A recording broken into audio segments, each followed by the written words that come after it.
থানার ভিতরে ঢুকে দুঃখজনকভাবে ডাকসুর নির্বাচিত প্রতিনিধিদের উপরে হামলা করা হয়েছে। দাদুভাই শিক্ষা প্রতিষ্ঠানে গিয়ে আমাদের সন্তানদের উপর সরিগুড়া আমরা এটা দেখতে চাই না। মনে রাখবেন, জুলাই শুধু 24 সালে ছিল না, জুলাই প্রত্যেক বৎসরে আছে। বিড়ালের মতো বাঁচতে চাই না, সিংহের মতো প্রয়োজনে 1 সেকেন্ড আয়ু চাই আল্লাহ তাআলার কাছে। আপনাদের প্রত্যেক ব্যক্তি এবং পরিবারের কাছে আমাদের দায়বদ্ধতা আছে। আগামী দিনের আন্দোলনে শরীক হওয়ার জন্য দাওয়াত দিয়ে আপনাদেরকে এখানে আনি নাই,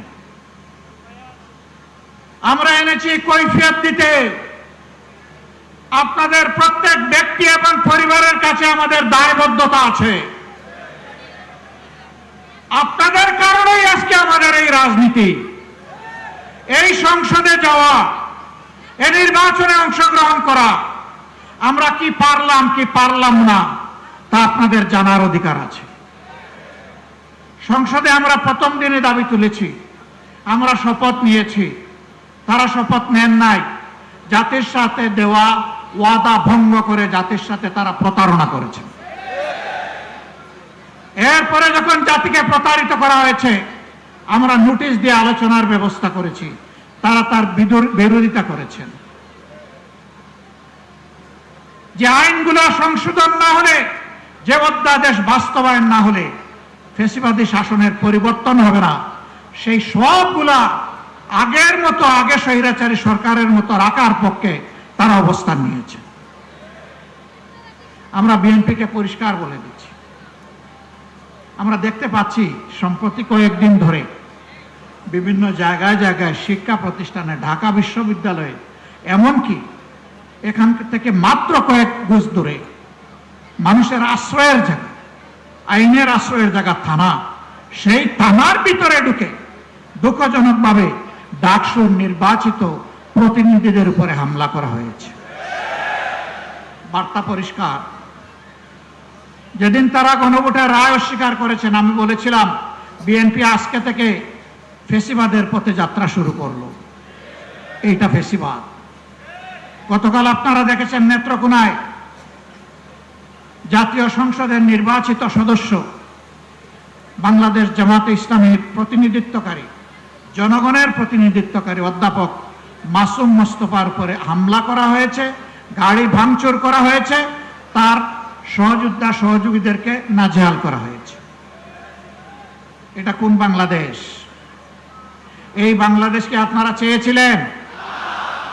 আপনাদের সন্তানদের আবার পায়ের গুড়ালে 2 টুকরা করা হোক আপনারা চেয়েছেন? আপনাদের সন্তানদের উপর প্রকাশ্য দিবালোকে দা, কিরিশ, কুড়ালার হেলমেটে আঘাত করা হোক আপনারা চেয়েছিলেন? এই বাংলাদেশকে আমরা ধিক্কার জানাই। এ বাংলাদেশ আমরা চাই না। আমরা পরিবর্তনের বাংলাদেশ চাই, যেই বাংলাদেশে শিশু যখন ঘর থেকে বের হবে, কিশোর যখন বের হবে, যুবক যুবতীরা বের হবে, আমার মা বোনেরা বের হবে, তখন কারো বুক দরু দরু করে কাঁপবে না। তারা নিরাপত্তার সাথে বের হবে, কাজ শেষ করে আবার নিরাপত্তার সাথে করে মিশবে। আমরা ওই বাংলাদেশ চাই। আমরা শিক্ষা প্রতিষ্ঠানে আমাদের সন্তানদের হাতে দা, কিরিশ, কুড়াল দেখতে চাই না। আমরা খাতা এবং কলম দেখতে চাই। দাদুভাই শিক্ষা প্রতিষ্ঠানে গিয়ে আমাদের সন্তানদের উপর সরিগুড়া আমরা এটা দেখতে চাই না। এই সংস্কৃতি বন্ধ করতে হবে। যদি বন্ধ না করেন, মনে রাখবেন জুলাই শুধু 24 সালে ছিল না, জুলাই প্রত্যেক বৎসরে আছে। সে জুলাই আবার ফিরে আসবে ইনশাআল্লাহ, এবং তখন ফাইনালি ফ্যাসিবাদের কবর রচনা হবে। শুভ বুদ্ধির উদয় হোক। জনগণের রায়ের প্রতি সম্মান দেখান। 70% মানুষের রায় মেনে নিন, গণভোটের রায় বাস্তবায়ন করুন। যদি না করেন, আমাদের লড়াই সংসদের ভিতরেও চলবে, খোলা ময়দানেও চলবে ইনশাআল্লাহ। এবং আল্লাহর পর ভরসা করে বলতে পারি, এই লড়াইয়ে জনগণের বিজয় হবে ইনশাআল্লাহ। আমরা আপনাদের কাছে কথা দিয়েছি আগে, এখনো কথা দিচ্ছি। আমার সহযোদ্ধারা যেমন বলেছেন, ইনশাআল্লাহ আগামীর লড়াইয়ে জাতির প্রয়োজনে সামনের সারিতে থেকে আমরা যুদ্ধ চালিয়ে যাব। আমাদের জীবনটা আল্লাহর জন্য, মানবতার জন্য, দেশের জন্য, জাতির জন্য আল্লাহ যদি কবুল করেন গর্বিত শহীদ হয়ে দুনিয়া থেকে বিদায় নেব ইনশাআল্লাহ। গতকালকে এই জায়গায় আরেকটা সমাবেশ ছিল, পরিষ্কার বলেছি, সিগালের মতো 100-1000 বছর বাঁচতে চাই না, বিড়ালের মতো বাঁচতে চাই না, সিংহের মতো প্রয়োজনে 1 সেকেন্ড আয়ু চাই আল্লাহ তাআলার কাছে। ওইটাই করবে ইনশাআল্লাহ, জনতার বিজয় হবে।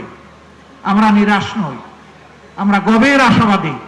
এ বাংলাদেশ পাল্টাবে, নতুন বাংলাদেশ গড়া হবে ইনশাআল্লাহ।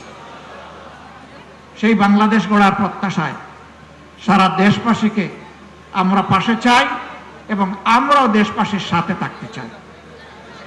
আমাদের কোনো নিজস্ব দলীয় ব্যক্তিগত কোনো দাবি দেওয়া নাই, আমাদের সমস্ত দাবি দেওয়া দেশবাসীর অধিকার আদায়ের জন্য। এ লড়াই চলবে ইনশাআল্লাহ, লড়ে যাব ইনশাআল্লাহ, আল্লাহ সাহায্য পাবো ইনশাআল্লাহ, আমাদের বিজয় হবে। আল্লাহ হাফেজ, বাংলাদেশ জিন্দাবাদ।